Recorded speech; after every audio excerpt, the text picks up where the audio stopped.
Desde já, então, pedimos desculpa.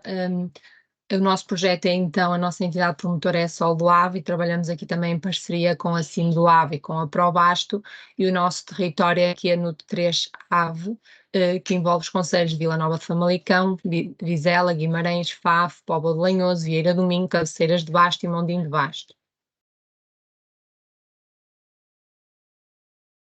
Aqui, nós atuamos essencialmente em três públicos-alvo, desde a população escolar, grupos socialmente vulneráveis e entidades do setor social.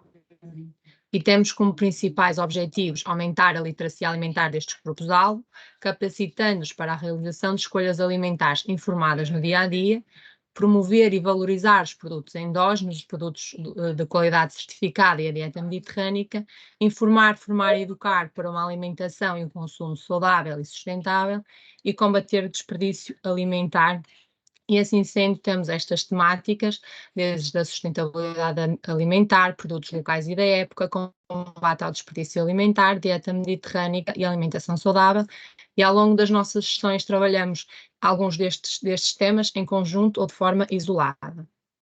Basicamente, nós fazemos sempre sessões de auscultação antes das sessões de educação alimentar e estas sessões de auscultação permitem então a recolha de contributos e propostas destes grupos focais, de forma a determinarmos depois o plano de intervenção a desenvolver, garantindo assim uma melhor abordagem a cada um dos públicos-alvo. O que é que nós aqui tentamos perceber é quais são as necessidades dos públicos-alvo e com isso definirmos então o tipo de estratégia e o tipo de temas e o tipo de atividades que vamos desenvolver. Já desenvolvemos cerca de 25 destas sessões de auscultação, também para irmos de encontro aos resultados esperados, que serão as reuniões técnicas de preparação, organização e implementação de atividades e reuniões de acompanhamento e monitorização, ou seja, são resultados que já foram alcançados, mas que têm que ser continuamente trabalhados. Agora, relativamente aqui às sessões de educação alimentar propriamente ditas, como eu disse, temos essencialmente três públicos-alvo, os grupos socialmente vulneráveis, as escolas e as IPSS, e então aqui relativamente aos grupos socialmente vulneráveis foram o primeiro grupo escolhido, isto porque estes programas e estes projetos, alguns deles eram mesmo planeados aqui pela Sol do Ave e promovidos pela Sol do Ave, e outros deles tinham aqui cooperação connosco, e então a articulação foi muito simples, muito fácil, muito direta, o que nos permitiu começar logo a trabalhar desde cedo com estes públicos. Aqui no programa Escolhas, nós trabalhamos no projeto EI, em Faf, nos Jovens Olema em Vira do Minho e no Porta 7 em Guimarães, e desenvolvemos 13 sessões a cerca de 70 crianças e jovens. Isto porque destas crianças e jovens, muitas delas tiveram pelo menos 2, 3 ou 4 sessões, ou seja, temos público que estavam em mais do que uma sessão. As temáticas aqui destas sessões foram essencialmente a alimentação saudável, outra das sessões foi mais sobre a alimentação sustentável, foi vocacionada aqui para a dieta mediterrânica e também tivemos uma sessão sobre lanches saudáveis. Em todas elas tínhamos uma parte inicial que era mais expositiva, em que mostrávamos de uma forma didática os conteúdos a abordar, aqui sempre com alguma cooperação e partilha com o público. E depois tínhamos também atividades lúdicas, aqui nas imagens podem ver que temos, por exemplo, aqui a questão de eles terem que construir um prato saudável, terem também que construir uma lancheira com vários alimentos que tinham disponíveis, e depois esta lancheira era também submetida a um semáforo nutricional, que poderia ser uma lancheira verde, amarela ou vermelha. Também aqui um jogo e também aplicamos o KidMed na atividade, na sessão da dieta mediterrânica, o árbitro da alimentação, também tínhamos quizzes e sempre que possível, sempre que o local o permitia, sempre que o projeto tinha estes materiais, nós desenvolvíamos também receitas. Temos aqui alguns exemplos de egg muffins de cenoura e espinafres. Ali na Páscoa tentamos fazer com eles amêndoas de amêndoas mais saudáveis. Fizemos também donuts de maçã, pizzas saudáveis e também entregávamos sempre no final algum brinde ou um marcador de livro. Neste caso eram umas pulseiras de superpoderes para os mais novos. Também entregávamos sempre um certificado de participação e em todas as atividades, tanto nestas como nas futuras que vamos apresentar, aplicávamos também um inquérito de avaliação e satisfação. No projeto Alquimia, atuamos em três bairros aqui em Guimarães, fizemos 4 sessões, envolvemos 17 adultos, pronto, e a sessão eram semelhantes, tinha uma parte mais expositiva, uma parte mais prática, porque apesar de ser dirigida neste caso a adultos, muitas das vezes também tínhamos crianças ou jovens presentes que eram familiares. E eles também gostavam muito de fazer isto em conjunto, e também tínhamos aqui o cuidado de haver aqui alguma partilha, de, por exemplo, de visitarmos as hortas comunitárias destes bairros, e eles ficavam muito contentes por existir esta partilha e por perceberem que se calhar aquilo que nós transmitíamos, muitas das vezes eles também já estavam a fazer. Também atuamos aqui em 4 oficinas criativas no âmbito do CLDS, 3 em Guimarães e uma em Faf. Realizamos 4 sessões a 32 adultos e aqui foram essencialmente sessões sobre a dieta mediterrânica. Lá está, porque nas sessões de auscultação foi essa a temática que nos foi apresentada essencialmente. Também tínhamos aqui algumas atividades mais práticas. E aqui no caso do CLDS, nós lançamos um desafio às oficinas, que achamos que também foi muito interessante, que foi tentarmos cooperar, ou seja, o nosso projeto com o projeto deles, e então eles desenvolveram aqui, no caso, temos 2 exemplos, alimentos com aquilo que eles faziam nas oficinas. Por exemplo, aqui podem ver estas cebolas que foram feitas com papel, que foi a oficina às voltas com o papel, ou a oficina da costura criativa, que nos criou aqui diversos alimentos com tecidos, que nós também utilizamos agora nas sessões de educação alimentar às crianças. Atuamos ainda no NLI, em Mondim e em Faf, sendo que fizemos uma sessão a adultos em Mondim, e no caso de Faf, fizemos 2 sessões para adultos e uma sessão para crianças, em que os pais também poderiam estar presentes. No caso dos adultos, falamos aqui um bocadinho sobre os mitos e as verdades da alimentação saudável. Tínhamos também uma espécie de um polígrafo nutricional, em que eles próprios tinham que tentar desvendar se era verdade ou mentira ou mito, antes de nós próprios darmos a resposta. E no caso das crianças, trabalhamos também aqui a questão dos lanches. Em forma de resumo, nos grupos socialmente vulneráveis, nós fizemos então um total de 25 sessões, pelo menos 191 participantes, e podemos dizer que todos os resultados para este público todos os resultados esperados já foram atingidos, ou seja, já temos pelo menos 10 workshops, já atingimos pelo menos 100 destinatários, e tínhamos ainda como objetivo que 20% dos participantes pelo menos identificassem alimentos saudáveis e pretendessem mudar hábitos, e através dos questionários conseguimos perceber que sim, que muitos mais que 20% identificam os alimentos saudáveis e têm a pretensão de mudar hábitos, ou pelo menos é isso que nos indicam. Pronto. Relativamente no âmbito aqui da comunidade escolar, foram realizadas sessões de educação alimentar a diferentes públicos-alvo. Em Cabeceiras, no município de Cabeceiras e Vizela, foram realizadas 16 sessões a 308 alunos do pré-escolar e do primeiro ciclo. Estas sessões consistiam aqui na apresentação do audiolivro A Nutrilândia, a Cidade dos Alimentos, que é um livro desenvolvido por nós e que eu vos irei apresentar também mais à frente. E as crianças eram convidadas aqui a selecionar alguns alimentos que levavam ao semáforo nutricional e, pelas cores verde, amarelo e vermelho, percebiam aqueles alimentos que deveriam consumir todos os dias, de vez em quando, ou apenas também em dias festivos. Pronto. No final, as crianças recebiam uma pulseira, aqui com os superpoderes, recebiam também o certificado, muitas vezes eram feitas então as receitas saudáveis, e acabavam também por ouvir uma música também com a temática aqui alusiva, com a mensagem alusiva às temáticas que eram apresentadas. Pronto, relativamente aos alunos do segundo e terceiro ciclo, foi realizada uma sessão aqui no âmbito da ocupação dos tempos livres das férias de verão em Faf, onde participaram 12 alunos. A atividade consistia na atividade dos lanches, que a Joana também já apresentou aqui anteriormente. Relativamente aos docentes, fizemos 4 sessões no município de Vizela aos professores do pré-escolar e do primeiro ciclo.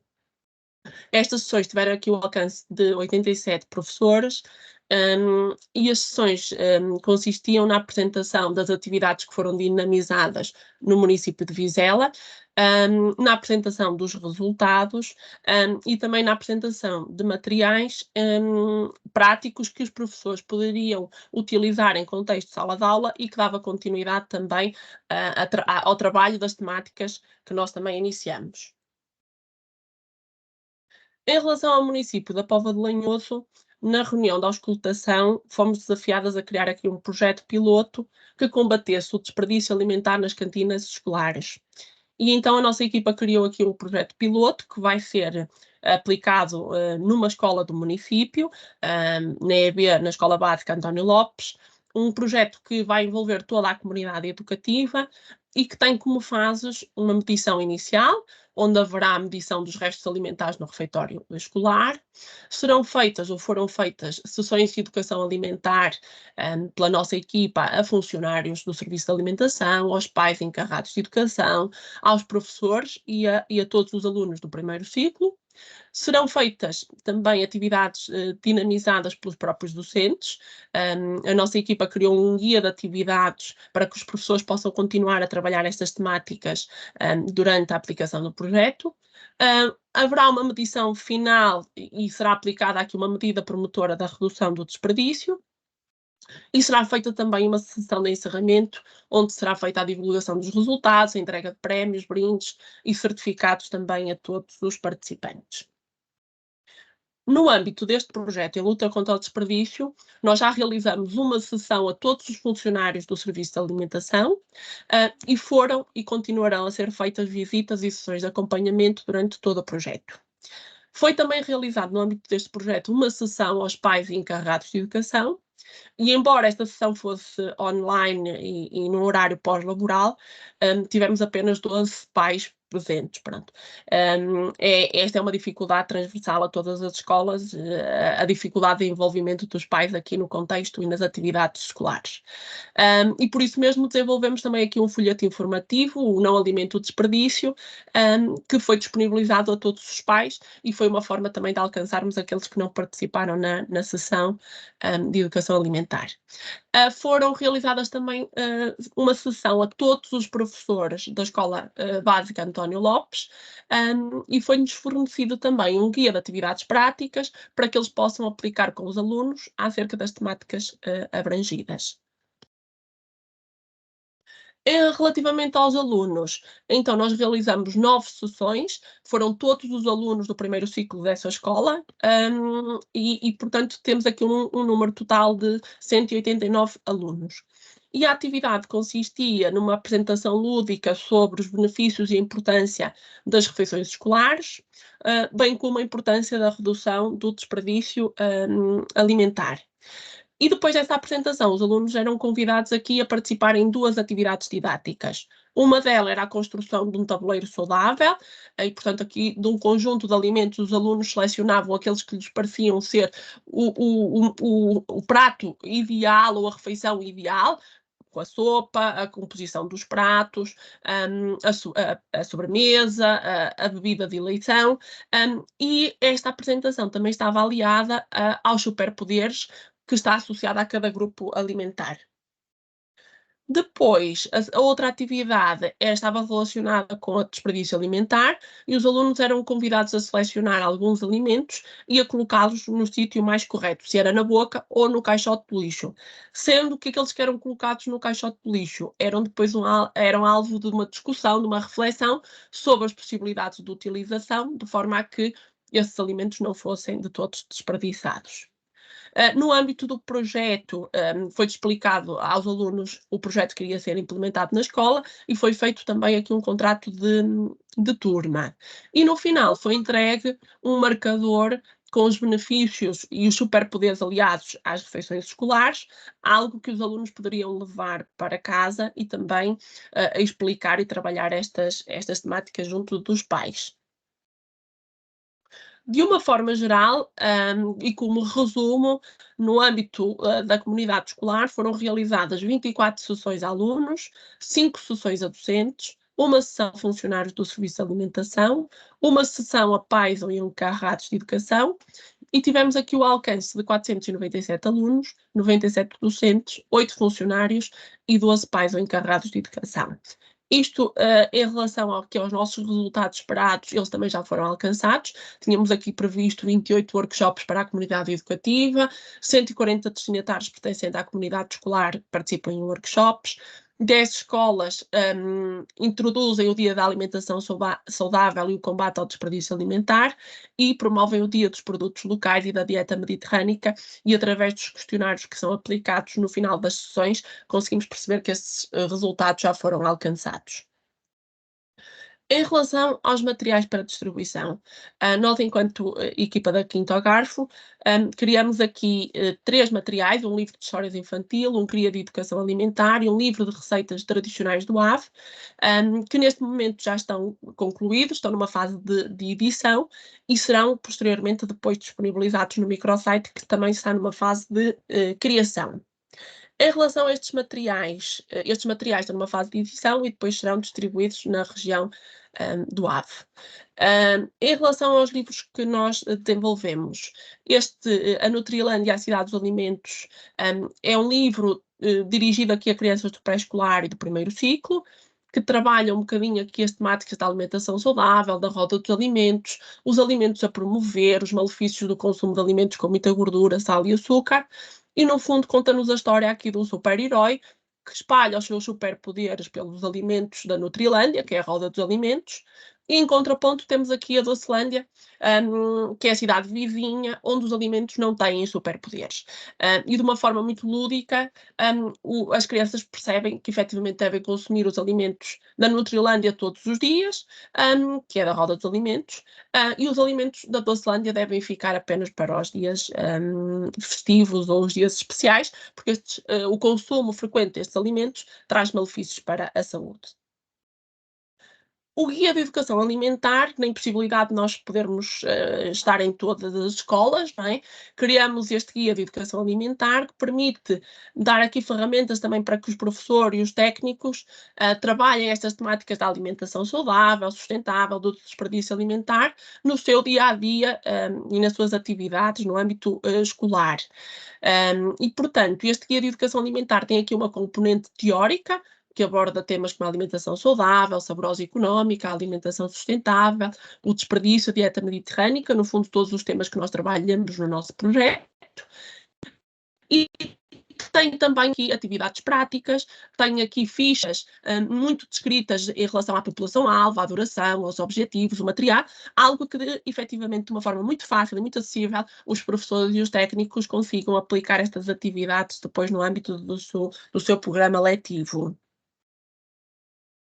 Relativamente ao livro de receitas e sabores locais, aí o património gastronómico da região do AVE, enalter aqui a diversidade dos produtos endógenos e a tradicionalidade da confecção. Muitos destes produtos endógenos já estão algo em desuso, não é? Temos aqui o feijão amarelo, temos as nésperas, temos o cidrão.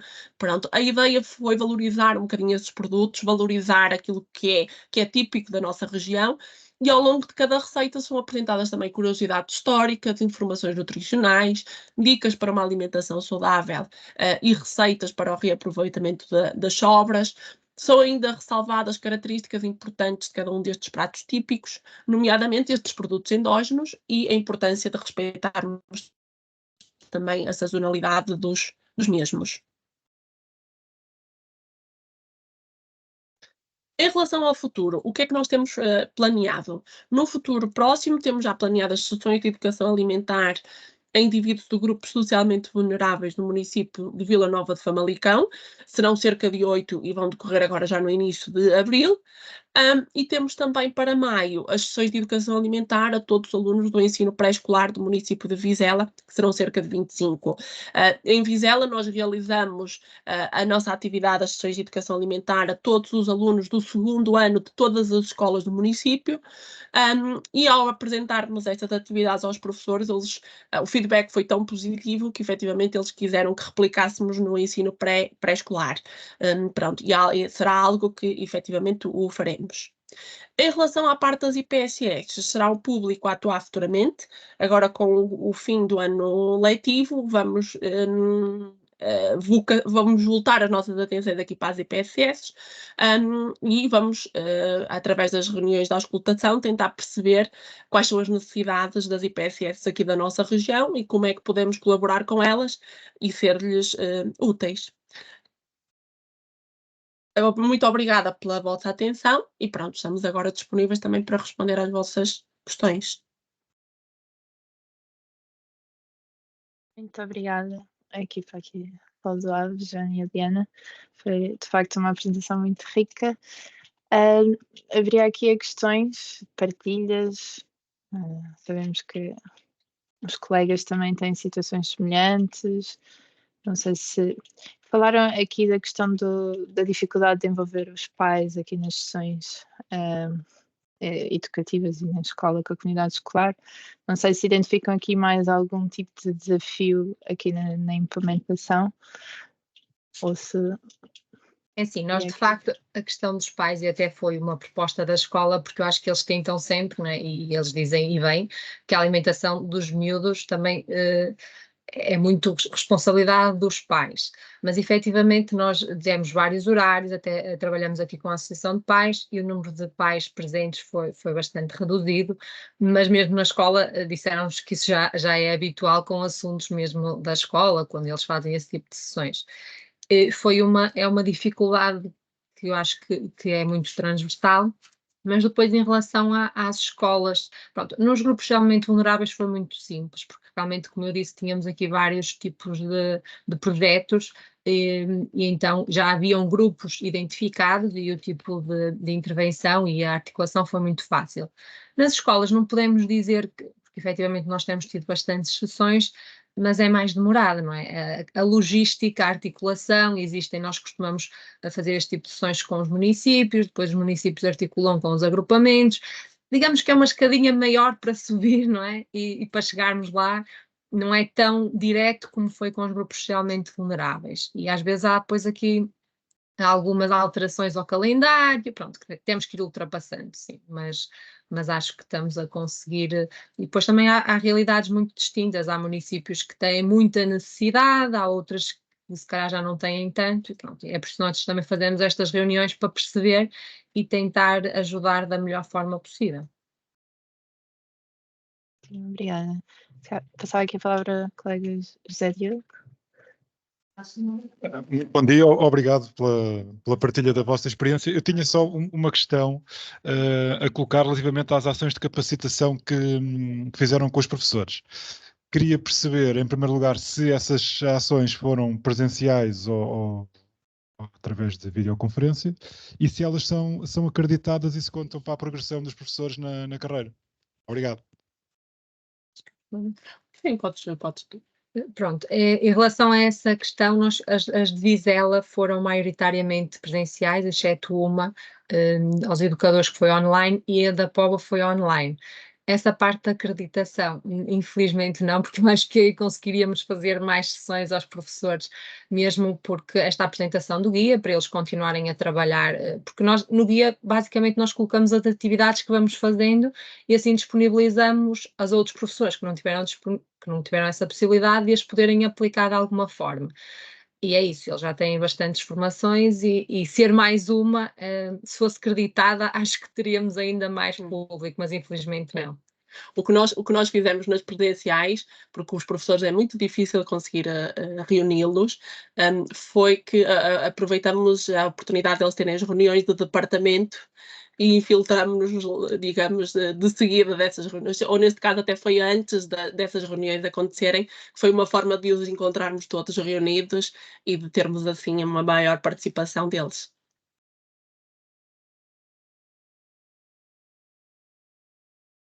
Ótimo, obrigada. Não sei se há mais questões. E como já estamos aqui fora de tempo, se calhar agradecer. Força, Luís Chaves. Só, eu posso não, eu houve uma parte que não ouvi, porque quando saí entrei e atrasei-me um bocadinho, mas queria perceber exatamente em que fase é a questão do projeto, ou seja, o projeto já está numa fase final, ainda tem alguns meses de trabalho pela frente. Eu percebi que vocês disseram em vários momentos que não conseguiam fazer em todos, não, portanto, e era perceber se acham que ficam coisas importantes por fazer, se ainda estão numa fase em que possam reorganizar atividades para chegar a maior... Já percebi que atingiram a maior parte dos resultados das metas que se tinham proposto no início, mas, ou seja, ainda há caminho para andar nesta área, nesta matéria. Houve escolas onde queriam ter ido e não puderam ir por falta de recursos. Um bocadinho assim este balanço, não sei se já estão numa fase de balanço, mas como já atingiram os resultados todos, aparentemente sim, se há aqui espaço para continuar este tipo de atividades e como. Era um bocadinho essa. Obrigado. Podemos falar um bocadinho as duas, mas eu acho que sim, é isso. O facto de termos atingido os resultados não quer dizer em nada que não, porque assim, lá está, acho que ainda há muito para fazer, e sim, há escolas que foi mais difícil, ou seja, até houve um interesse, mas depois para a marcação das sessões, às vezes torna-se mais complicado, e sim, acho que sim, ainda há muito para fazer nas escolas, nos grupos realmente vulneráveis, e mesmo atingindo os resultados, acho que da nossa parte, havendo interesse, haverá sempre espaço para a criação de novas atividades ou aplicação de algumas que já estejam criadas. E, de qualquer das formas, é isso. Estávamos a pensar agora começar também a virar-nos um bocadinho para as IPSS, porque ainda não tivemos nenhuma atuação, nunca fechando as portas aos grupos que já atingimos os resultados. Não sei se respondi à questão. Sim, o projeto está em execução até quando? Nós temos o projeto até outubro, no mínimo, e com a possibilidade de prorrogação até dezembro. Ok, obrigado. Ok, então muito obrigada aqui à equipa Só do AVE, aqui porque estamos aqui um bocadinho curto de tempo, já ultrapassamos aqui um bocadinho com os nossos problemas clássicos técnicos, mas muito obrigada aqui, ultrapassamos e foi aqui uma partilha muito rica. Se calhar passar aqui a palavra à Rosário Oliveira, para testarmos aqui também a apresentação e perceber, então, se conseguimos continuar aqui com a segunda fase da nossa sessão, que é então falarmos aqui de um tema de capacitação, neste caso aqui com a questão do planeamento dos sistemas alimentares locais e o caso da área metropolitana de Lisboa. Ok, bom dia a todos. Espero que consigam pelo menos ouvir-me. Portanto, o meu nome é Rosário Oliveira, sou investigadora no Instituto de Ciências Sociais da Universidade de Lisboa e trabalho em planeamento de sistemas alimentares aproximadamente há uma década. Portanto, o que tenho aqui hoje para partilhar convosco é, no fundo, aquilo que correspondeu a um output, portanto, a um resultado de um conjunto de iniciativas que acabaram por convergir na definição de uma estratégia para a transição alimentar da área metropolitana de Lisboa. Aquilo que a Catarina e o Gabriel, ao convidarem-me para participar nesta sessão, e aproveito para lhes agradecer, portanto, o que eles me pediram foi que procurasse fazer aqui uma espécie de interface entre o que é esta estratégia, portanto, é uma estratégia que ainda não é pública, mas que será muito em breve, e aquilo que seria uma possibilidade de começarmos a pensar como é que se pode fazer aqui uma passagem de escala, ou seja, como é que se pode, no fundo, partir de uma visão a uma escala regional, neste caso metropolitana, para uma escala local e municipal. E, portanto, foi, no fundo, isso que eu procurei fazer, e são estes tópicos que trazia aqui hoje para discutir convosco. Portanto, vou-vos dar muito rapidamente o que é uma perspectiva do ponto de vista do conceito de transição alimentar, falar-vos muito resumidamente do que é esta transição alimentar na área metropolitana de Lisboa, qual é o seu referencial estratégico, como é que podemos, de facto, beneficiar deste referencial estratégico para o território metropolitano no que diz respeito a estratégias municipais para a transição alimentar. E depois, por fim, vamos falar talvez de um exemplo concreto, porque não podemos falar em todas as componentes desta estratégia por limitação de tempo, portanto, como é que elas podem verter para a escala municipal, mas vamos então falar como exemplo do que são parques agroalimentares multifuncionais.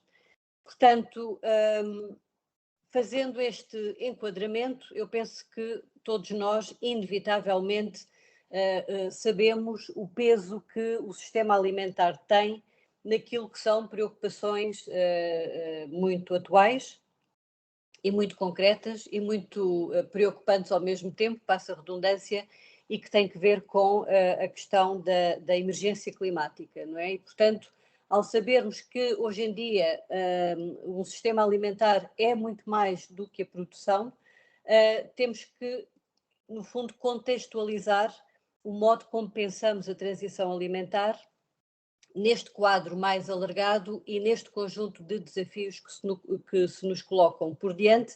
E quando olhamos para um quadro como este, que no fundo corresponde ao último relatório do IPCC, em relação àquilo que está a suceder e àquilo que se prevê no contexto das alterações climáticas, no fundo estamos aqui, algures, numa encruzilhada entre podermos, no fundo, agravar as condições que temos atualmente ou agir no sentido de podermos fazer, de facto, aqui uma transição para a sustentabilidade de forma efetiva e não de acordo com os conceitos que, enfim, todos conhecemos, mas que ao longo de 30 anos não surtiram efeito.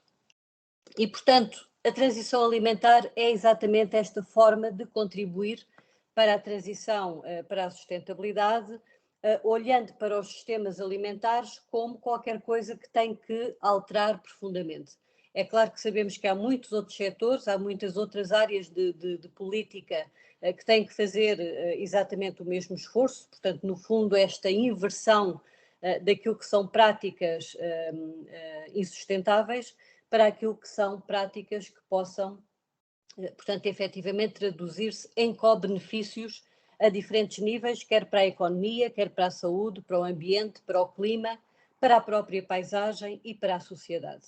E, portanto, no fundo é este quadro de referência que trazemos para a ideia de utilizar a transição alimentar como um contributo, como uma peça do caminho que há a fazer para a transição para a sustentabilidade.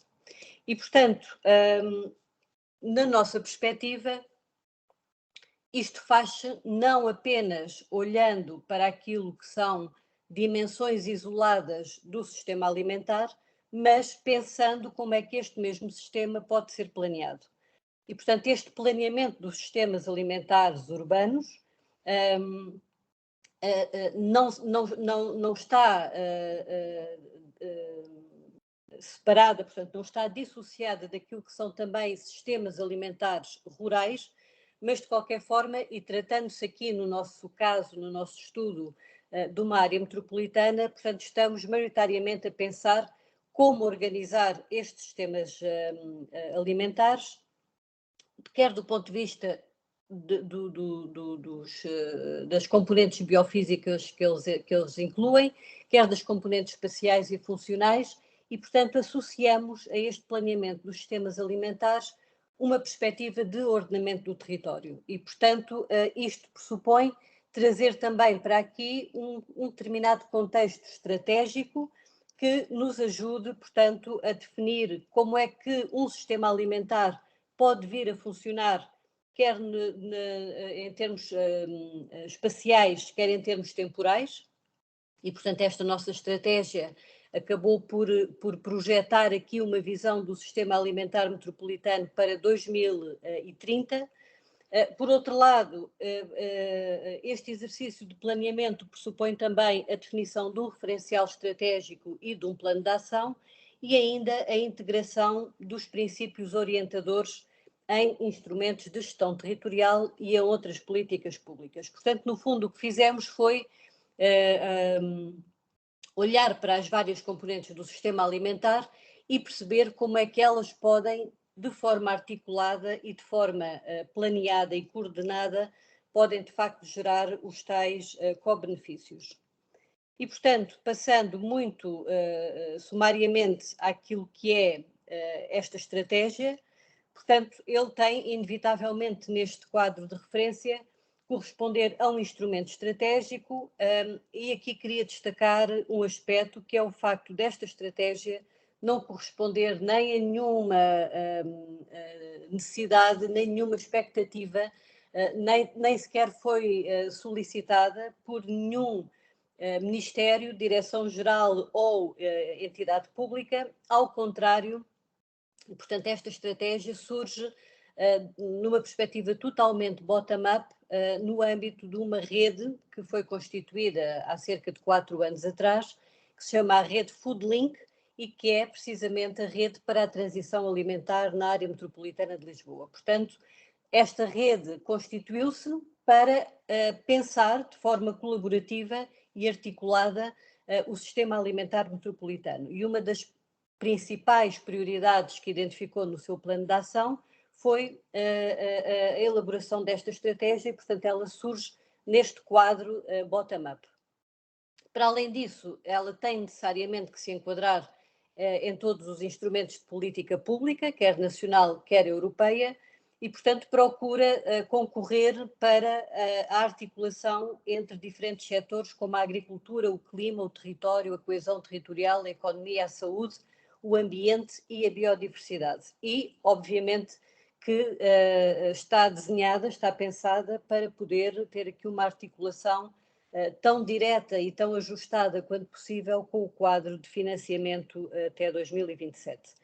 E, portanto, esta abordagem sistémica, territorial, intersetorial e participativa é aquilo que está presente, quer na fase da elaboração da estratégia, que foi amplamente participada, quer, tanto quanto possível e até mais, na fase da sua implementação. Portanto, ela pressupõe uma caracterização e um diagnóstico do sistema alimentar metropolitano, um referencial estratégico orientador, prevê um modelo de governança antecipatória e terá, ainda não tem, mas terá assumidamente uma atribuição específica de recursos. Portanto, no fundo, foram estas 4 fases que permitiram elaborar esta estratégia em 10 meses, portanto, ela foi desenvolvida entre março e dezembro do passado ano, contou com uma equipa de investigadores dentro do Instituto de Ciências Sociais da Universidade de Lisboa, que eu tive o enorme gosto de coordenar, e conta também com uma equipa muito envolvida por parte da área metropolitana de Lisboa, que no fundo é aqui o seu promotor, e com uma especial articulação com os próprios 18 municípios da área metropolitana de Lisboa, e depois também uma equipa da CCDR de Lisboa e Val do Tejo, que se assume como um parceiro dentro desta trilogia de entidades que têm coordenado quer a rede Foodlink, quer a elaboração da própria estratégia. Ora, passando a coisas agora um pouco mais concretas, em que é que isto se consubstanciou? Portanto, basicamente, a nossa perspectiva de alimentação é em boa medida diferente daquela que tem, no fundo, percorrido este debate em torno das componentes alimentares de há umas décadas para cá em Portugal, e, portanto, que tem-se situado muito entre aquilo que são 2 polos, que são obviamente fundamentais, que é a componente da produção por via da agricultura e a componente da segurança alimentar por via do consumo, onde muitas iniciativas, como aquelas que acabámos de ouvir na apresentação anterior, têm um foco muito particular. E, portanto, o que quisemos foi trazer para esta estratégia, para este pensamento estratégico, sobretudo, outras componentes que nos fazem sentido e que nos permitem, no fundo, fazer a passagem daquilo que é a alimentação para o sistema alimentar. E para isso tivemos que incluir, digamos que à cabeça, a componente território e, complementarmente, a componente ambiente e clima, que, como vimos, é fundamental para responder àquilo que são os desafios atuais e, não menos importante, como é evidente, é a componente da economia e como é que o sistema alimentar, em toda a sua complexidade e toda a sua diversidade, pode realmente encaixar estes vários aspectos e ter também um contributo para a dinâmica económica.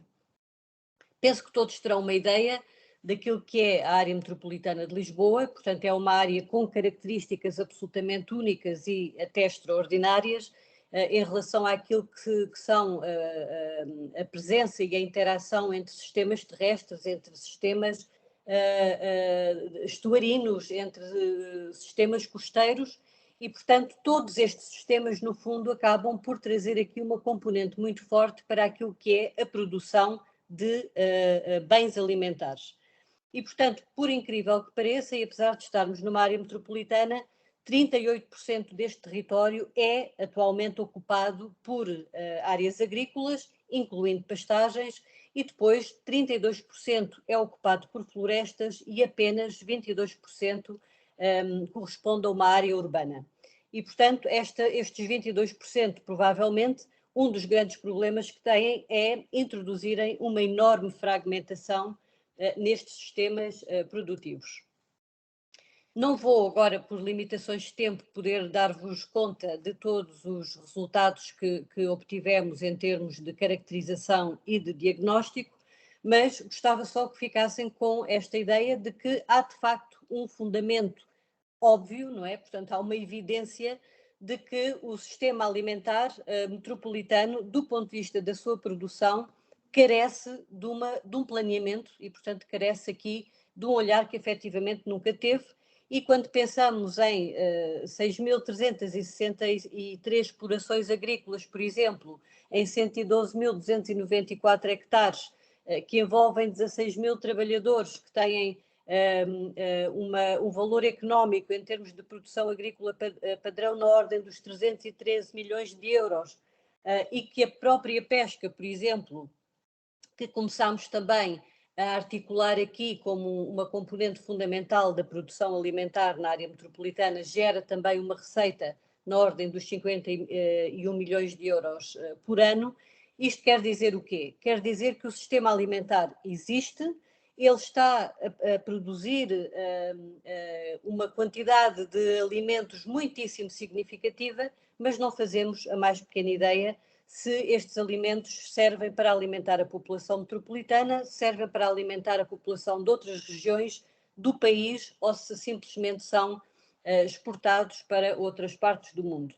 E, portanto, é por essa razão que a estratégia alimentar faz sentido e é por essa razão que entendemos que uma visão de planeamento do sistema alimentar metropolitano pode trazer todas estas mais-valias e pode também reduzir os impactos que aqui estão alguns referidos, mas pode efetivamente reduzir os impactos que o próprio sistema alimentar, e neste caso a componente da produção, também tem sobre o ambiente e sobre a nossa qualidade de vida.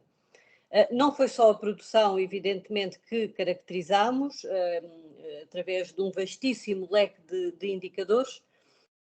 Procurámos também mapear e quantificar e caracterizar aquilo que corresponde, digamos, à componente mais de distribuição e de venda de produtos alimentares, aqui em especial colaboração com a A2S, que de acordo com o projeto que têm entre mãos, o AML Alimenta, e portanto que certamente muitos de vocês conhecem neste grupo, permitiu realmente trazer aqui números que até agora ainda não estavam convenientemente sistematizados e espacializados, neste caso, foi o nosso contributo. Caracterizámos também o consumo, e aqui, só como exemplo, o consumo de produtos alimentares por conta das refeições que são servidas nas escolas da área metropolitana, e ficámos com uma noção de que isto representa uma ordem de grandeza na ordem dos 32 milhões e 500 mil refeições por ano letivo, portanto, dos estabelecimentos de ensino, desde o ensino básico e pré-escolar até ao ensino secundário. Caracterizámos aquilo que são as atuais dinâmicas locais relacionadas com o funcionamento do sistema alimentar e obtivemos estes cartogramas que nos dão aqui uma noção de quais são os municípios que estão, de facto, mais avançados do ponto de vista das suas iniciativas e das suas dinâmicas a este nível.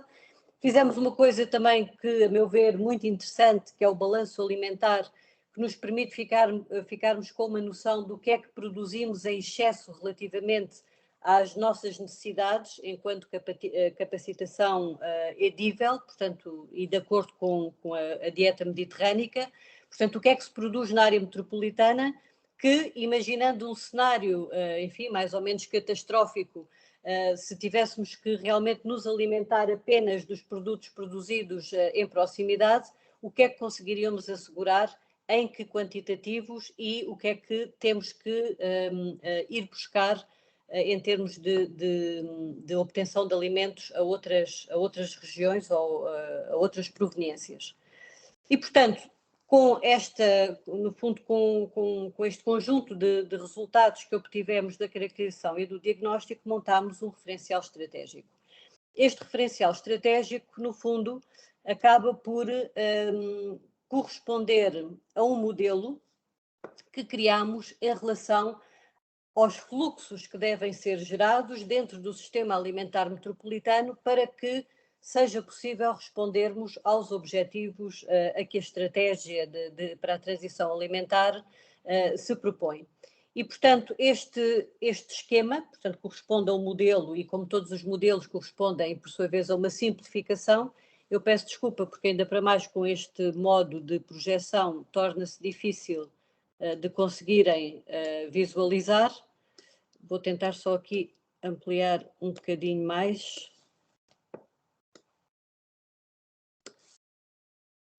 E, portanto, no fundo temos aqui uma componente produtiva muito clara do lado esquerdo do ecrã, que, no caso da área metropolitana de Lisboa, corresponde maioritariamente às áreas periurbanas ou rurais, que também existem nestes 18 municípios, juntamente com aquilo que são os alimentos provenientes da pesca, portanto, em contexto do oceano, e do estuário, em contexto de águas interiores. E, portanto, pensamos como é que este sistema produtivo pode efetivamente funcionar e como é que ele se pode articular com as outras componentes em que a distribuição e o consumo e a própria valorização e tratamento dos resíduos alimentares orgânicos são fundamentais para completar, portanto, esta perspectiva e esta visão de um sistema alimentar a funcionar, digamos, em pleno, enquanto modelo, enquanto ambição. E para além disso, o que pensámos também é, de acordo com a experiência desta rede para a transição alimentar, que no fundo está na base da construção desta estratégia, como é que, do ponto de vista da governança deste sistema alimentar, as coisas poderiam, de facto, ser previstas e virem a funcionar. Portanto, e é aqui que talvez faça sentido começar a passar para aquilo que são as estratégias para a transição alimentar de âmbito municipal. E, portanto, quando olhamos para este modelo de governança, torna-se claro, por um lado, que a estratégia alimentar dá-nos uma visão de conjunto, dá-nos uma compreensão de como é que o sistema alimentar metropolitano pode funcionar, mas depois também torna evidente que esta visão de conjunto só por si serve para termos orientações, para termos de facto um referencial estratégico e um plano de ação, mas portanto, a transformação que queremos imprimir ao sistema alimentar metropolitano tem que ser necessariamente feito à escala local, seja à escala municipal, seja à escala intermunicipal, seja através da organização em diferentes formatos e em diferentes geometrias dos vários intervenientes do sistema alimentar. E, portanto, ainda que possamos prever uma espécie de um conselho para o planeamento alimentar a nível regional, tem necessariamente que também existir conselhos de planeamento alimentar local, pode ter este nome ou pode ter outro qualquer, mas o que é importante é que estes conselhos consigam garantir um conjunto de dimensões operacionais e que convertam, no fundo, esta estratégia em estratégias de transição alimentar municipal e que depois, no fundo, esta perspectiva regional sirva como um chapéu, não é? como uma forma de agregação e de coordenação destas várias iniciativas de âmbito municipal ou local. Em que é que, no fundo, esta estratégia como é que se organiza, portanto, como é que se estrutura? Procuramos ser o mais pragmáticos possível e, no fundo, pareceu-nos que era preferível optarmos por uma configuração relativamente simples, mas que seja necessariamente assertiva e que vá tocar naquilo que são as principais necessidades identificadas, portanto, na fase de caracterização e diagnóstico. E assim temos, portanto, seis eixos que depois se desdobram em objetivos gerais e em objetivos específicos, a que estão depois associadas 18 ações. E, portanto, estes eixos o que são? O primeiro tem que ver com a valorização das áreas de produção no ordenamento e gestão do território, regional e municipal, e, portanto, é sobretudo através deste eixo que vamos ver a seguir como é que esta transferência em termos estratégicos, portanto, ocorre do regional para o municipal. Um segundo eixo focado na modernização e implementação de novas soluções de transformação, comercialização e distribuição de alimentos. Um terceiro eixo orientado para o incentivo ao consumo saudável e sustentável. O quarto para a organização de circuitos de recolha e modernização dos sistemas de tratamento e valorização de resíduos orgânicos e alimentares. Um quinto eixo para a capacitação, informação e educação. E um sexto eixo para investigação e conhecimento, porque ficou absolutamente claro, aliás, nós identificamos as lacunas enormes que ainda existem do ponto de vista da informação, do ponto de vista do conhecimento e, portanto, este trabalho também serviu para isso, para ficarmos a saber o que sabemos, não é? Portanto, saber e interpretar a informação que está disponível, mas também para identificarmos as lacunas de informação que a breve trecho têm que ser colmatadas para que esta intervenção estratégica se torne mais eficiente. E, portanto, só para ficarmos com uma noção, não vamos obviamente percorrer tudo isto em detalhe, mas o eixo 1, portanto, que vamos aqui utilizar como exemplo, como é que ele se consubstancia do ponto de vista de objetivos gerais e de objetivos operacionais. Portanto, esta valorização das áreas de produção no ordenamento e gestão do território regional e municipal pode ser feito através de várias possibilidades e através de várias soluções, digamos assim, em termos de política pública, mas parece-nos que o ordenamento do território tem aqui uma primazia e, portanto, tem sobretudo uma primazia quando podemos pensar o potencial estratégico de áreas com vocação para a produção agrícola, os recursos pesqueiros, quer no mar, quer na aquacultura, e, portanto, começarmos a pensar, é de facto uma perspectiva inovadora, sem dúvida nenhuma, e, portanto, e por essa razão constitui-se como um enorme desafio, mas, portanto, temos que começar a pensar como é que este sistema de produção pode ser incluído nos instrumentos de gestão territorial e, portanto, estou a referir-me quer ao próprio Programa Regional de Ordenamento do Território, que está agora a ser iniciado, quer aos próprios planos diretores municipais. E, portanto, no fundo, é uma estratégia que procura encaixar-se noutras estratégias e cada vez mais o próprio plano diretor municipal tem também uma preocupação e um ênfase estratégico, portanto, como é que esta dimensão da transição alimentar pode ser vertida sobre um instrumento como um plano diretor municipal. Depois, para além disso, existem todo um conjunto de outros aspectos que podem ser previstos numa estrutura ecológica, seja metropolitana ou seja municipal. E, portanto, por esta via, parece-nos que uma abordagem multifuncional e sistémica traz aqui um conjunto de mais-valias que podem conciliar a produção sustentável com a conectividade entre áreas urbanas e rurais, associando o recreio, o lazer, o bem-estar da própria população local e, portanto, deixarmos de ter este tipo de figuras, como são as estruturas ecológicas, como figuras meramente normativas, mas sem qualquer aplicação e sem qualquer impacto do ponto de vista dos tais co-benefícios que queremos gerar sobre o território.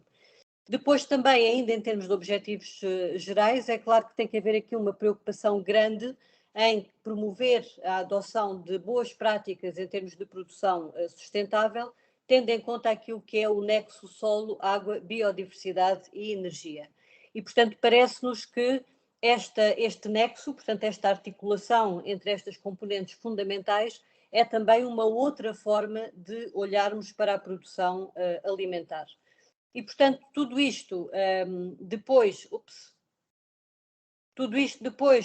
se começa a detalhar em termos de objetivos operacionais e aqui, de facto, começamos a reconhecer e, portanto, a enfatizar no âmbito da estratégia metropolitana que é fundamental apoiar a elaboração de estratégias para a transição em sistemas alimentares locais.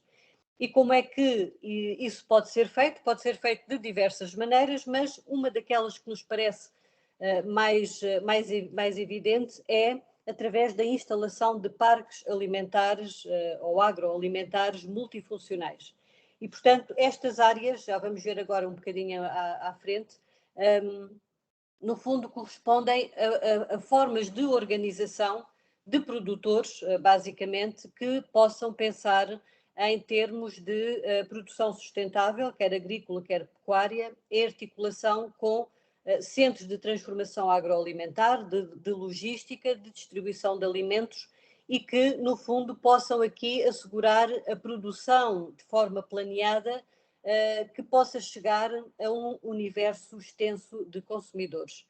E, portanto, estas estruturas organizadas de produtores podem, como vimos há pouco naquele modelo, naquele esquema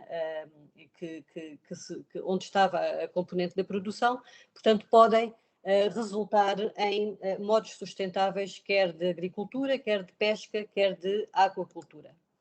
E depois temos então um programa de ação. Todos estes eixos, objetivos gerais e objetivos operacionais, se consubstanciam então neste quadro de 18 ações e aqui, portanto, estas 5 são aquelas que têm que ver com o primeiro eixo, em que logo à cabeça, digamos assim, portanto, aparece a instalação dos parques agroalimentares e, portanto, todos os esforços que têm que ser feitos do ponto de vista do seu contexto cadastral, do ponto de vista de formas de colaboração e de cooperação, quer entre agricultores e produtores, quer na articulação com as outras dimensões do sistema alimentar metropolitano.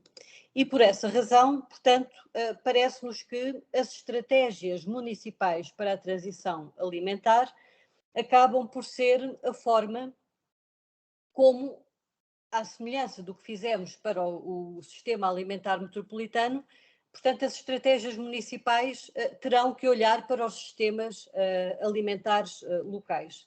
E, portanto, há aqui desafios muitíssimo interessantes, que é pensar como é que a nível local tudo isto pode contribuir para o desígnio da neutralidade carbónica, por exemplo, da adaptação climática, da conservação da biodiversidade e do tal bem-estar físico e mental, sobretudo dos grupos mais vulneráveis da população. E, portanto, é nesse sentido que estamos também agora a iniciar algumas destas estratégias municipais, nomeadamente em Cascais, por exemplo, e, portanto, esta estratégia, no fundo, acaba por ser a solução para que os territórios,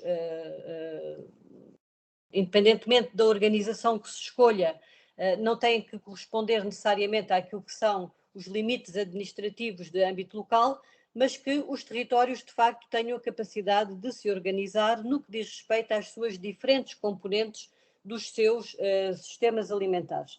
E, portanto, o que é que isto quer dizer? E para isso servem aqui estes 2 esquemazinhos, sobretudo este aqui em cima. O que quer dizer é que é importante não confundir qual é o âmbito e o propósito destas estratégias, sejam elas metropolitanas ou municipais, ou de outra configuração qualquer. O propósito não é assegurar a totalidade do abastecimento e do aprovisionamento alimentar destas populações. Parece-nos que isso é uma questão, pelo menos na maior parte dos casos, praticamente impossível, mas trata-se sim de utilizar o enorme potencial que estes sistemas alimentares reúnem para, de forma articulada com aquilo que são as interações com os sistemas alimentares de outra escala, portanto, conseguirmos de facto, de forma planeada, saber o que é que conseguimos garantir através desses sistemas alimentares locais e o que é que, ou como é que gerimos depois a articulação com o abastecimento e aprovisionamento alimentar a partir de outros sistemas e outras escalas.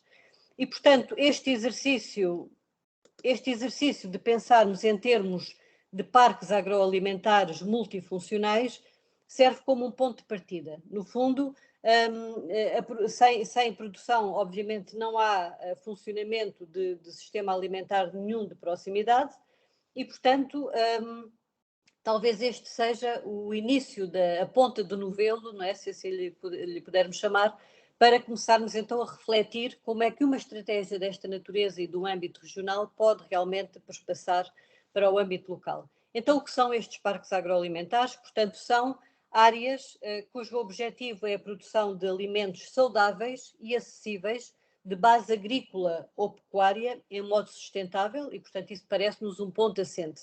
Ainda que também façam parte e devam, obviamente, ser contemplados todas as outras áreas de produção que não estejam organizadas de acordo com esta possível figura, e portanto isto aparece aqui como uma proposta, obviamente não tem ainda e provavelmente nunca virá a ter nenhum caráter obrigatório ou vinculativo, mas é, digamos, uma recomendação que sai da estratégia e portanto aquilo que tem que distinguir estes parques agroalimentares de outras áreas de produção é de facto preconizarem um modo de produção sustentável.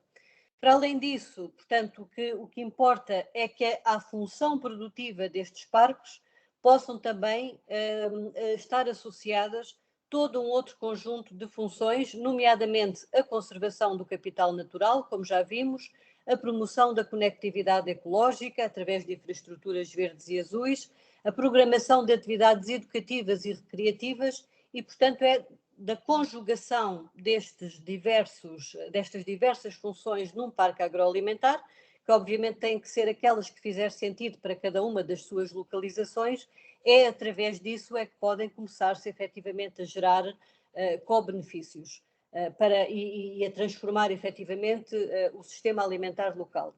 E, portanto, para que isto aconteça, cada um destes parques agroalimentares pode constituir-se aqui como uma espécie de unidade de planeamento que terá que corresponder um plano ou um projeto ou um programa suficientemente detalhado e suficientemente bem definido para que possam aqui ser articuladas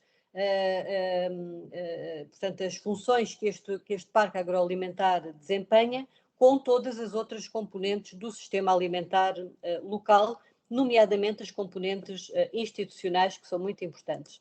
E, portanto, para terminar, partilho apenas o resultado de um exercício que fizemos, e neste caso com a colaboração do Gabriel Garcia Távora, que numa fase anterior estava exatamente a colaborar connosco na preparação desta estratégia, e, portanto, o que fizemos foi identificar para a área metropolitana aquilo que são as áreas com maior potencial para a instalação de parques agroalimentares.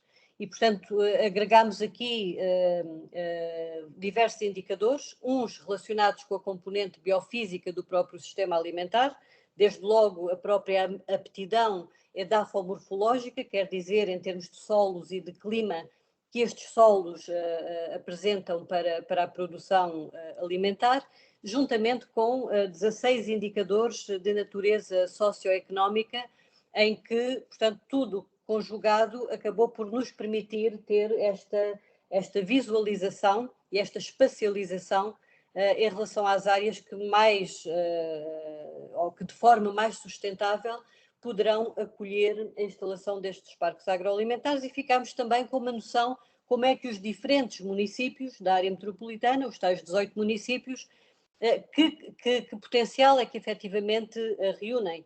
E, portanto, quando olhamos para o gráfico, podemos facilmente identificar 2, 3, 4 municípios onde este potencial está efetivamente concentrado e, portanto, agora numa fase imediatamente posterior, aquilo que iremos começar a fazer é trabalhar especificamente com estes municípios para os apoiar a prosseguirem, portanto, neste caminho de fazerem a sua própria transição alimentar local e, portanto, a transição alimentar metropolitana há de, penso eu, ser sempre o resultado do somatório de todo este conjunto de iniciativas que concorram para a transição alimentar municipal.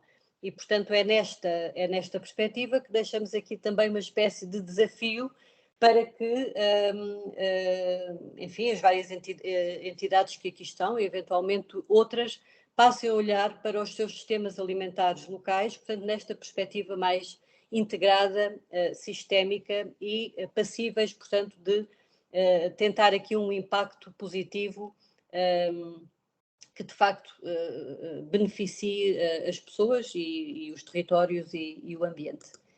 Muito obrigada e espero que tenham conseguido ouvir sem grandes interrupções e estou agora totalmente disponível para poder partilhar convosco questões que queiram colocar. Muito obrigada, Rosário. Acho que valeu a pena aqui os desafios técnicos e tecnológicos. Foi uma apresentação muito interessante e exatamente nesse sentido o objetivo aqui era trazer um exemplo de como olhar então para o sistema alimentar de uma maneira integrada e todo este trabalho de diagnóstico, caracterização, depois definição de estratégia que pode ser replicado a outras zonas, regiões.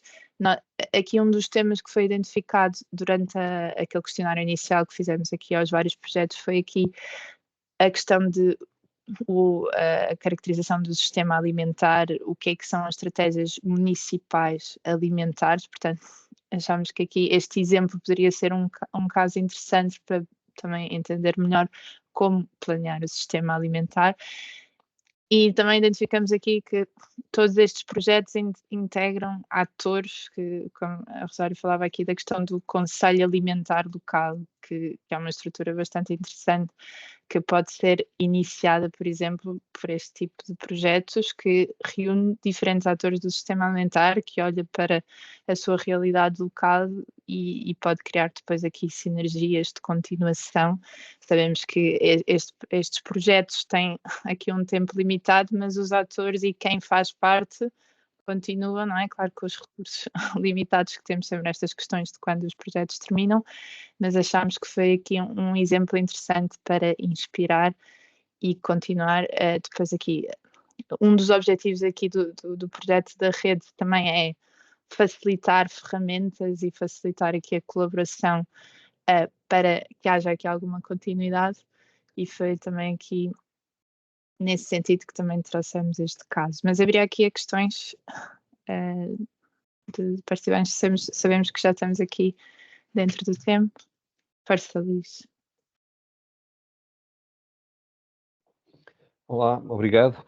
Sim, realmente aqui é um bocadinho complicado nós começarmos já a antecipar em que medida é que esta estratégia alimentar aqui da AML pode, de alguma maneira, dar aqui elementos de inspiração para outros territórios, não é? Por outro lado, também percebemos porque é que foi a opção do PNAES da área metropolitana de Lisboa, em vez de fazer um projeto completamente autónomo, se integrar nesta estratégia, não é com ações muito específicas, como a Rosário referiu ali, que podem contribuir para esta estratégia já assim mais robusta. A pergunta que eu queria fazer concreta era de que maneira é que a delimitação administrativa, que por sua vez traz um conjunto de atores muito concretos, nomeadamente os da administração, é uma vantagem ou uma desvantagem em relação a trabalhar um território mais funcional ou mais ligado à ideia de bacia alimentar, que pode não estar necessariamente relacionado com esta delimitação administrativa. Ou seja, e que poderia apelar ao envolvimento de outros atores, não é? Mais com base nos fluxos, nesta lógica de bacia alimentar, não é? Porque, de facto, nós percebemos que não há aqui sistemas isolados, não é? Aliás, ficámos muito preocupados quando eu vi que só 40% do vinho é que era garantido, portanto, não queremos mesmo sistemas isolados. Obrigado.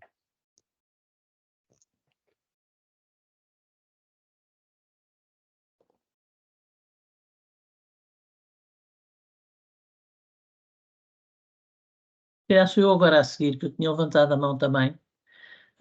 Portanto, Maria João Botelho, eu estou em contraluz, não tenho o prazer de me ver bem, mas era para agradecer à Rosário, gostei muito da apresentação, para vos confessar que nós tínhamos previsto fazer uma coisa deste tipo, tínhamos pensado fazer também um estudo sobre algumas indicações depois para os planos diretores municipais, com a Rosário, mas que nos foi cortado na análise da nossa candidatura, mesmo a nível aqui assim da nossa região, que é aqui assim abrangendo a Lesíria do Tejo, e que daquilo que eu tenho, da que vou refletindo sobre estes projetos e estes planos, há aqui alguma dificuldade depois na implementação destas estratégias. Portanto, quer a nível municipal, quer regional, que eu penso que será, por um lado, a questão das próprias, da população local e das próprias câmaras municipais não estarem suficientemente sensibilizadas para isto, e por outro lado, a tendência que eu verifico no dia a dia, que em muitas portanto, no territórios rurais, muitas destas aldeias, as pessoas acabam por ir comprar aos mercados, tipo ao Marla, que assim mesmo ainda desta zona vão, portanto, para venderem depois nos mercados locais. Portanto, deveria haver, na minha opinião, repensar-se qualquer coisa que levasse as câmaras, tal como existe um veterinário municipal que tem a obrigação de fazer um conjunto de coisas, haver alguém que ficasse responsável por esta área e que, em conjunto, talvez com o Ministério da Agricultura, fizesse uma certa certificação desses produtos para os poderem valorizar, porque aí as pessoas teriam uma maior tendência a aderir. Eu sei que existem já as associações que fazem essa certificação, mas, no fundo, que encaminhasse o processo e que conseguissem dar mais valor ao que é produzido mesmo localmente e reconhecer essa qualidade.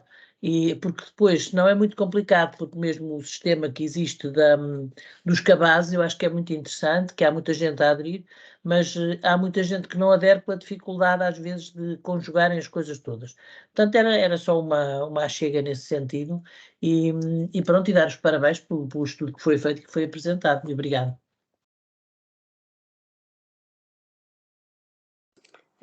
Respondo, entretanto, eu não sei se a ligação tem algum limite de tempo, estou a ver aqui que 5 minutes left. Não? Em princípio, não. Ok. Mas respondo agora, Catarina, ou juntamos mais alguma questão? Não sei se há mais alguma questão, podemos aproveitar e juntar mais alguma, então pode responder. Tá. Penso que Bem, posso responder. então, em primeiro lugar, obrigada ao Luís por ter feito a pergunta, não é? Portanto, não foi uma pergunta, foi a pergunta, porque essa é de facto a grande questão de fundo que se coloca em relação aos pressupostos que estão na base desta estratégia. E, portanto, é evidente que os limites administrativos aqui são completamente artificiais, não é? E, portanto, o sistema alimentar não se compadece de todo do funcionamento administrativo, nem do funcionamento, nem de limites geográficos administrativos, e, portanto, nós reconhecemos todos de que a bacia alimentar seria a abordagem mais do ponto de vista funcional que faria aqui sentido. Porquê é que não a prosseguimos? Por várias razões. Em primeiro lugar, porque o estabelecimento de uma bacia alimentar é necessariamente um processo multiescalar que temos que conhecer e caracterizar e que, em relação ao qual nós não dispomos neste momento de informação suficiente para podermos sequer definir o que é que faz sentido ser uma bacia alimentar da área metropolitana de Lisboa, por exemplo. Temos, obviamente, muita informação que nos permite saber que há, pelo menos em relação ao centro e em relação à região Alentejo, uma fortíssima articulação do ponto de vista daquilo que são os fluxos de produção e de comercialização de bens alimentares. Podemos identificá-los, por exemplo, através das estatísticas, ainda que relativamente grosseiras, relacionadas, portanto, com o transporte, o transporte e a descarga de mercadorias, de produtos alimentares, mas, enfim, é mesmo, de facto, muito grosseiro. Conseguimos ter um valor estimado de que, apesar de tudo, há uma forte permanência daquilo que são produtos produzidos dentro da área metropolitana e comercializados dentro da área metropolitana. Mas, enfim, são números que eu nem sequer arrisco a apresentar publicamente, porque são, de facto, muitíssimo embrionários. Portanto, logo, essa é uma primeira dificuldade. A segunda dificuldade é que, como expliquei, esta estratégia surge no espírito de uma rede de entidades que se constituíram à volta da organização administrativa da área metropolitana de Lisboa. E por essa razão não quisemos nem adiar, nem tornar ainda mais complexo o processo de podermos avançar com uma primeira fase, isto no fundo é uma primeira fase de uma estratégia, e portanto, no fundo, ela acabou por ter os contornos institucionais daquilo que foram as entidades que compõem esta rede. E portanto, só para quem não conhece e ficar com uma noção, portanto, neste momento é uma rede que conta com 37 entidades, que vão desde a administração pública nacional até às câmaras municipais, outras associações, cooperativas, outras entidades representativas dos diversos atores do sistema alimentar. Portanto, são 37 entidades com cerca de 180 representantes. E, portanto, isso constitui-se como um corpo colaborativo e como um corpo em termos de massa crítica que que tem algum significado e, portanto, no fundo, há aqui esta sobreposição entre o que é uma rede de entidades a funcionar efetivamente em rede e o que é a produção de uma estratégia. De qualquer modo, e todas as entidades estão conscientes desta limitação e desta abordagem muito focada nos 18 municípios e na área metropolitana, e já há sinais que posso aqui de alguma maneira antecipar, a título mais ou menos reservado, digamos assim, porque, enfim, o que eu vou dizer não me cabe a mim dizê-lo do ponto de vista da representação da entidade que o assume, mas já existe aqui alguma perspectiva de poder crescer do ponto de vista da abordagem nessa perspectiva. E isso surge por parte da própria CCDR-LVT, que, por força de ter que elaborar o seu programa regional de ordenamento do território, tem que também incluir os territórios da região oeste, os territórios da Lesíria e do Val do Tejo. E, portanto, aquilo em que vamos trabalhar numa fase seguinte é exatamente neste crescer, portanto, nesta expansão desta estratégia que tem o seu núcleo e, portanto, quando passamos a olhar para uma região mais vasta e mais consistente do ponto de vista de uma bacia alimentar, ainda que não se esgote nela, como é evidente, mas, portanto, passamos a ter aqui uma outra capacidade também de acrescentar outras peças e outras perspectivas à própria estratégia.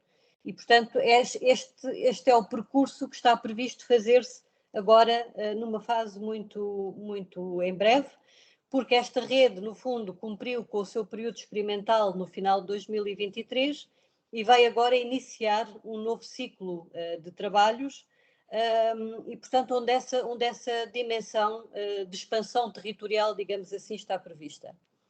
Talvez aí, Maria João, possa ser uma nova oportunidade de olharmos para a Alzíria e para o Val do Tejo também nesta perspectiva.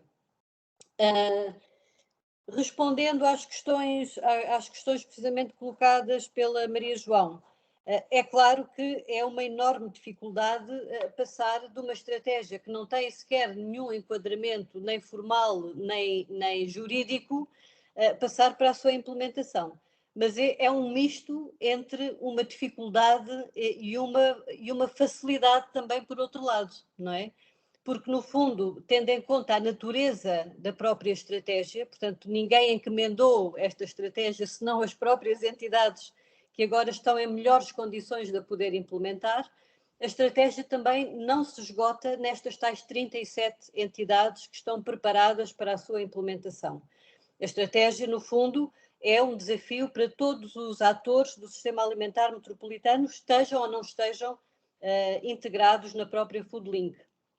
E, portanto, eu diria que é exatamente a gênese da estratégia que pode abrir alguma nota de maior facilidade comparativamente com outras entidades para quem este tema ainda está por desbravar, por iniciar o seu debate. E, portanto, é por essa razão que eu costumo dizer, um pouco a brincar, porque agora não se pode brincar muito com estas palavras, mas estamos aqui perante a Foodlink, é no fundo um braço armado para a implementação da estratégia, porque no fundo estamos a falar de entidades que na sua maioria já há 4 anos que estão envolvidos profundamente não só no debate, mas na interação, em perspectivas de colaboração, no conhecimento, na visita e discussão de projetos locais que já estão em marcha, e é por essa razão e por essa via que a dimensão mais facilitadora, digamos assim, da implementação da estratégia pode acontecer. Por outro lado, é claro que o que eu apresentei aqui foi apenas, como exemplo, uma das ações que surgem da estratégia que tem que ver com a implementação dos tais parques agroalimentares multifuncionais. Dentro das 18 ações que a estratégia inclui, muitas delas servem precisamente para responder às preocupações que a Maria João identificou e, sobretudo, aos interlinks, às ligações entre as várias dimensões do sistema alimentar. E, portanto, aquela que está também, talvez, em melhores condições de poder avançar, por conta daquilo que tem sido também um esforço da própria área metropolitana de Lisboa, em articulação com os 18 municípios, relativamente aos critérios de sustentabilidade nas compras públicas alimentares com as escolas, não é? Aquilo que talvez possa ser um dos primeiros projetos piloto a avançarem é precisamente a constituição de um parque agroalimentar que possa, de forma planeada, assegurar a disponibilidade de alimentos saudáveis e sustentáveis para poder abastecer um determinado número seja de escolas ou de outros estabelecimentos de restauração coletiva. E, portanto, tem que ser assim, não é? Sim? Peço imensa desculpa, só porque já temos aqui vários, mas estava a terminar a resposta, peço interromper, mas temos vários colegas aqui, porque já estamos aqui bastante fora de tempo. Ok, E desculpem. peço desculpa Catarina, interromper deixa-me só assim de fazer um forma comentário, abrupta. desculpa lá. Que era o seguinte, era só dizer à Rosário que eu coloquei aquelas questões, mas na verdade fiquei agradavelmente surpreendida com a visita que fizemos às escolas dos 11 concelhos que constituem a Lesíria, pelo grau de aprendizagem, de entendimento e de envolvimento das câmaras municipais. Era só deixar esse testemunho. Sim, há muito Obrigado. mais coisas em marcha do que aquelas que... Bom. Ai, o que é que se está a passar? Peço desculpa, não, peço desculpa, fui eu. Estava aqui a partilhar e partilhei antes de tempo. Luís tem aqui a mão levantada, mas queria só aqui finalizar a sessão, e peço desculpa interromper assim de forma abrupta, mas tenho aqui, temos mesmo que encerrar. Em relação, como sabem, agradecer bastante aqui à equipa Saudade, aqui à Rosário, pela partilha. Pedir mais uma vez desculpa aqui por todos os desafios técnicos que fomos enfrentando durante as diferentes apresentações, mas creio que foi bastante rico e valeu a pena ultrapassá-los. Oh, Catarina, desculpe estar a interromper. Vamos receber alguma destas apresentações ou as apresentações ou não? Sim, nós neste momento estamos a guardar todas as apresentações, temos também as gravações das reuniões, tivemos aqui alguns desafios também de onde as centralizar, mas as apresentações das primeiras reuniões, entretanto, foram partilhadas, mas vamos centralizá-las num local que todos terão acesso, mas sim, iremos partilhar tanto as gravações das reuniões como as apresentações. E pronto, mais tarde também terão os contactos que poderão fazer mais perguntas e continuar aqui a discussão. Nós tínhamos aqui, pronto, esta parte claramente vamos passar à frente, mas aqui a ligação do que está a acontecer no projeto da rede. Não vamos ter tempo depois, noutra altura e talvez na próxima reunião, poderemos então partilhar aqui os resultados do que foram aqui o ciclo de oficinas que fizemos sobre aqui esta atividade do observatório, mas queria aqui para encerrar pedir-vos por favor, o Gabriel entretanto já enviou o link da avaliação da sessão e se pudessem então preencher também seria importante aqui para nós ter o vosso contributo e avaliação destas sessões para melhorarmos e mesmo aqui quando temos sempre esta questão da capacitação e dos oradores convidados também sugerirem aqui novos temas para capacitação.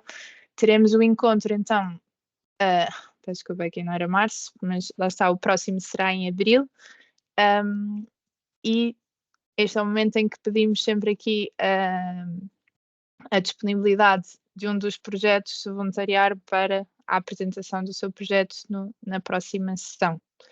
Portanto, haveria aqui aos colegas, se algum dos projetos penais se voluntarie para a próxima sessão, nós agradeceríamos e ficava do nosso lado marcar então a data da próxima sessão, que relembro não é março, abril, claramente, e relembrar outra vez aqui também a questão do Encontro Nacional da Rede, que teremos entre 17, 18 e 19 de maio, presencialmente, em que o objetivo será então encontrarmos presencialmente e partilhar entre todos no evento em Tomar. Voluntários para a próxima sessão? Ok. Não sei se... Aqui. Pronto, então iremos desafiar forçosamente algum dos colegas, mas entraremos em contacto depois convosco por e-mail para a marcação do próximo encontro em abril. Agradecer mais uma vez, pedir desculpa aqui outra vez pelas questões técnicas e despeço-me assim, relembrando outra vez aqui o questionário de avaliação e encontramos então virtualmente em abril. Ok? Obrigada a todos. Obrigado, Até a próxima. Obrigado, até à próxima. Obrigada. Obrigada. Até à próxima.